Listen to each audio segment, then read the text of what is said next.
আসসালামু আলাইকুম। Hello viewers, সবাইকে আমার চ্যানেলে আবারও স্বাগতম। আবারও চলে আসলাম নতুন একটি ভিডিও নিয়ে। আজকের ভিডিওতে বাচ্চাদের জন্য এই সুন্দর ফ্রকটি আমি তৈরি করে দেখাবো। যে ফ্রকটি দেখতে পাচ্ছেন, এই ফ্রকটা আমি টোটালি টুকরা কাপড় দিয়ে তৈরি করেছি। মানে 3 পিসের সাইড থেকে যে কাপড়টা বেঁচে যায়, সেই কাপড় দিয়ে আমি এই সুন্দর ফ্রকটি তৈরি করেছি। তো কিভাবে তৈরি করলাম সেটাই আপনাদের সাথে শেয়ার করব। তো প্রথমে আমি নিচের পার্টটা নিয়ে নিয়েছি। এখানে 10.5 ইঞ্চি কাপড় আছে। উপরে বডির পার্ট হবে 8 ইঞ্চি এবং ফ্রকটা লম্বায় 17.5 কি 18 ইঞ্চির মতো হবে। পাশে আছে 22 ইঞ্চির মতো কাপড়, মানে 11 ডাবল 22 ইঞ্চি। এখন আমি যে নিচের পার্টে যে ইনার দিব সেটাও নিয়ে নিয়েছি, ফ্রক থেকে একটু খাটো করে। তো এটাও পাশে কি সমানই রেখেছি। এরপর আমি বডির পার্টটা নিয়ে নিচ্ছি। বডির নিচেও ইনার দিব, সেটা নিচে নিয়ে উপরেও বডির পার্টটা নিয়ে আমি গলাটা মেপে নিলাম 2 ইঞ্চিতে এবং কাঁধ 2.5 ইঞ্চিতে মেপে নিয়েছি। এরপর বগলের মুহুরি নিয়েছি 4 ইঞ্চি এবং জামার বডি হবে 12 ইঞ্চি, তাই 6 ইঞ্চিতে মার্ক করে নিয়েছি। আর বডিটা লম্বায় আমি 9 ইঞ্চি রেখেছি, কারণ এটা 8 ইঞ্চি থাকবে সেলাইয়ের পর। তো আমি এই মাপ অনুযায়ী কেটে নিলাম আর নিচের অংশে একটু রাউন্ড শেপ দিয়ে নিয়েছি। এরপর আমি সামনের পাটা নিয়ে নিয়েছি, এটার গলাটা আগে কেটে নিব। তো গলাটা আমি এখানে 1.5 ইঞ্চিতে ধরে নিচের গলার লম্বায় নিয়েছি 3 ইঞ্চি।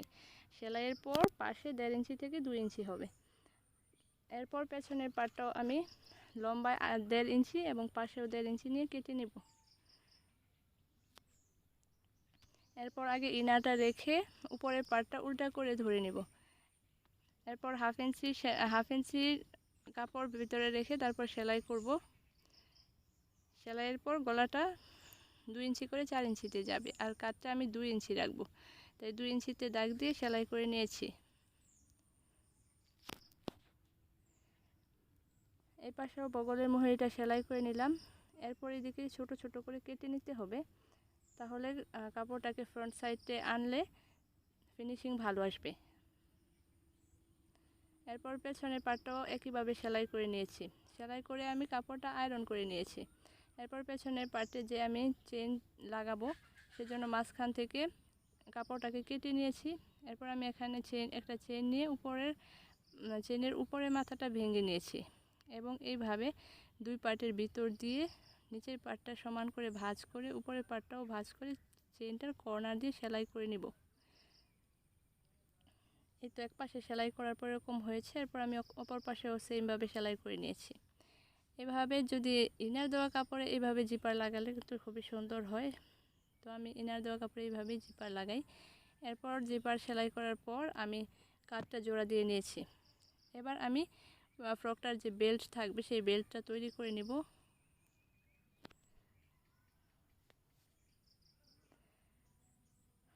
কাপড়টা আমি মাঝখান থেকে কেটে নিয়ে দুইটা বেল্ট আলাদা করে নিলাম। এরপর আমি এই বেল্টটাকে ব্যাক পার্ট থেকে ফ্রন্ট পার্টে নিয়ে আসলাম। দুইটাই একইভাবে করলাম। এরপর আমি বডিটার মেজারমেন্টটা মেপে নিচ্ছি। তো আমি এখানে বডি দিয়েছি 12 ইঞ্চি এবং কোমরে দিয়েছি 11.5 ইঞ্চি। এরপর দুই পাশে সেলাই করে নিচ্ছি, ভিতরে বেল্টটা দিয়ে তারপর সেলাইটা দিয়ে নিয়েছি। এবার চলে আসলাম নিচের পার্টে। নিচের পার্টের দুই পাশ আগে সেলাই করে নিব। আমি দুই পাশটাই সেলাই করে নিয়েছি। এরপর আমি যে ইনারটা দিব সেটা আমি উপরে একটু ভেঙে নিয়েছি, কারণ এটা আমি ওভারলক করব না, তো যেন সুতা না বের হয় এই জন্য ভেঙেছি। এবং নিচের পার্টটাও সেমইভাবে দুই পাশ সেলাই করে নিয়েছি। এরপর উপরের পার্টে আমি আগে কুচি দিয়ে নিচ্ছি। আমি আগে কুচিগুলো লাগিয়ে তারপর দুই পার্ট একসাথে জয়েন করব, দেন আমি উপরের পার্টের সাথে জয়েন করব। তো উপরের পার্টটা কুচি দেওয়ার পর আমি ইনারটাতেও কুচি দিয়ে নিচ্ছি। এরপর আমি মেপে নিব যে দুইটা সমান হয়েছে কিনা। সমান হওয়ার পর আমি ইনারটা নিচে রেখে উপরের পার্টটা উপরে দিয়ে আরেকটা সেলাই করে নিব, মানে দুইটাকে আটকানোর জন্য সেলাইটা দিয়ে নিব। এরপর শুধু উপরের পার্টের সাথে জোড়া দিব।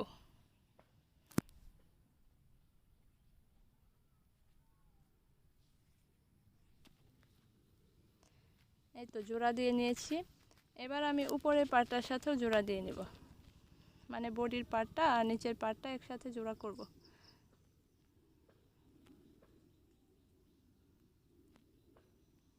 তো আমি সব দিকে সুন্দর করে সমান করে ধরে ধরে সেলাইটা দিয়ে নিয়েছি। এই তো আমার বডিটা সেলাই করা শেষ, এরপর শুধু বাকি আছে নিচের পার্টটা সেলাই করা। তো ফ্রকটাতে কাপড় যেহেতু কম, তো নিচে আমি চিকন করে একটা সেলাই দিয়ে নিব। এই সেলাইটা দেওয়ার পরেই ম্যাক্সিমাম আমার ফ্রকটা তৈরি করা হয়ে গেল। এরপর আমি যেটা করেছি, উপরে যে বডিতে যে আমি ফুলটা লাগিয়েছি সেটা আমি হাতেই তৈরি করে নিয়েছি। উপরে একটা ফুলের মতো দিয়ে নিচে একটু ফিতার মতো করে দিয়ে আমি একসাথে সুই দিয়ে জয়েন করে দিয়েছি, এবং পেছনেও কিন্তু আমি এরকম একটা ফ্লাওয়ার তৈরি করেছি এবং লাগিয়েছি।